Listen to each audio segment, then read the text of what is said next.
And the new Russian activity in Belarus has alarmed not only Ukraine, but the world as well. Our defense forces are urgently strengthening protection on the Russian-Belarusian border due to the aggressor conducting exercises there. President Volodymyr Zelensky instructed to strengthen air defense, protective fortifications, and also to develop logistics routes and evacuation paths for the wounded. The head of state met with the leadership of Chernihiv and Kiev regions in Slavutik. Zelensky emphasized the government will provide funding and help with everything necessary. He once again reminded that Moscow is trying to further draw Belarus into the war against Ukraine. At the same time, it may launch an offensive from its Bryansk region. We have the capability to strengthen our defenses, and we also have the ability to act preventively regarding Russian territories. There could also be a threat from there to the actual leadership of Belarus, which must stay alert. In other words, they need to truly feel that there will be consequences if there are aggressive actions against Ukraine, against our people. We remember that in 2022, the offensive also came from the territory of Belarus. We will not forget this. The Ukrainian National Defense Forces, security forces, and our intelligence fully know what threats exist and exactly how to respond to them. To respond justly, without a doubt. The Security Service of Ukraine, together with other defense units, is implementing enhanced security measures in the northern regions, deploying unprecedented forces and resources in the territories bordering Russia and Belarus to counter the enemy and its allies should they dare to launch another aggression against Ukraine. First and foremost, this concerns the Chernihiv, Kyiv, Zhytomyr, Volyn and Rivne regions, where counter-sabotage and counter-intelligence measures are underway. Security services, together with the defense forces, are prepared to counter the enemy in the event of their infiltration into border areas and will respond to acts of sabotage, terrorism and intelligence operations. The work will be coordinated by the Anti-Terrorist Center under the Security Service of Ukraine, SBU. Residents of these areas are asked to carry identification documents and comply with the curfew regulations. Law enforcement officers will carry out more thorough and enhanced inspections of citizens present in the areas where security measures are being implemented, as well as carefully examine various territories and certain premises to identify and locate prohibited items. These preventive measures are being carried out in full accordance with the legal regime of martial law.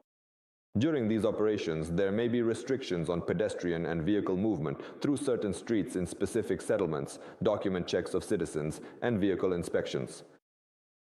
Alexander Lukashenko insists that Belarus supposedly does not plan to get involved in the war against Ukraine. However, he immediately threatened a joint response with Russia in the event of aggression. Of course, he did not specify what exactly Minsk considers to be aggression. Lukashenko stated that Minsk, together with Moscow, is ready to defend their common homeland from Brest to Vladivostok.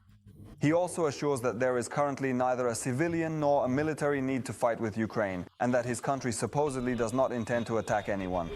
Moreover, the Belarusian dictator suddenly started talking about a meeting with President Volodymyr Zelensky. He says he is ready to meet at any location in Ukraine or Belarus if the Ukrainian leader wants to discuss something, seek advice, or talk about the problems and prospects of Belarusian-Ukrainian relations. Meanwhile, in that same Belarus, Russia has deployed its entire nuclear triad as part of large-scale nuclear exercises, intercontinental ballistic missiles, strategic nuclear submarines, and bombers.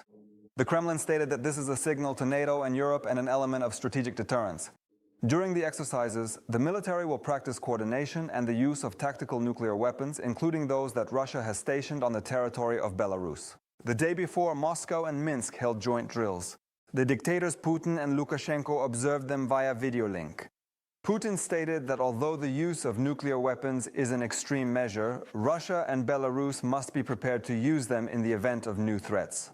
In total, according to the Russian Ministry of Defense, more than 64,000 troops are participating in the maneuvers, along with nearly 8,000 pieces of equipment, over 200 missile launchers, dozens of aircraft and ships, as well as 8 strategic nuclear submarines.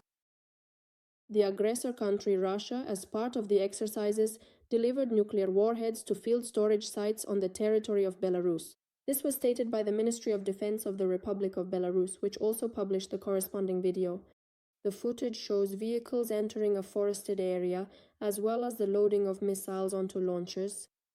According to the Russian propaganda agency RIA Novosti, Iskander-M systems with special warheads were deployed in Belarus during nuclear force exercises. As is known, on May 18th, exercises on the combat use of nuclear weapons began in Belarus with the participation of Russian military personnel. According to a statement from the Belarusian Defense Ministry, the purpose of the exercises is to train personnel, check the readiness of military equipment, and practice the use of weapons from unplanned locations. The Ministry of Foreign Affairs of Ukraine stated that the deployment of tactical nuclear weapons in Belarus and the joint nuclear exercises of the two dictatorships are an unprecedented challenge to global security. The ministry emphasized, by turning Belarus into its nuclear foothold on NATO's borders, the Kremlin is de facto legitimizing the proliferation of nuclear weapons worldwide and creating a dangerous precedent for other authoritarian regimes. The Ministry of Foreign Affairs of Ukraine called on its Western partners and the entire world to respond firmly to the actions of Moscow and Minsk by increasing sanctions pressure. Earlier, President Volodymyr Zelensky stated that Russia is trying to draw Belarus even further into the war against Ukraine. According to him, Ukrainian intelligence has recorded new attempts by the Russians to persuade the self-proclaimed president of Belarus, Alexander Lukashenko, to join new aggressive operations. In particular, it has become known about plans for operations in directions to the south and north of Belarusian territory, either against the Chernihiv-Kiev direction in Ukraine or against one of the NATO countries.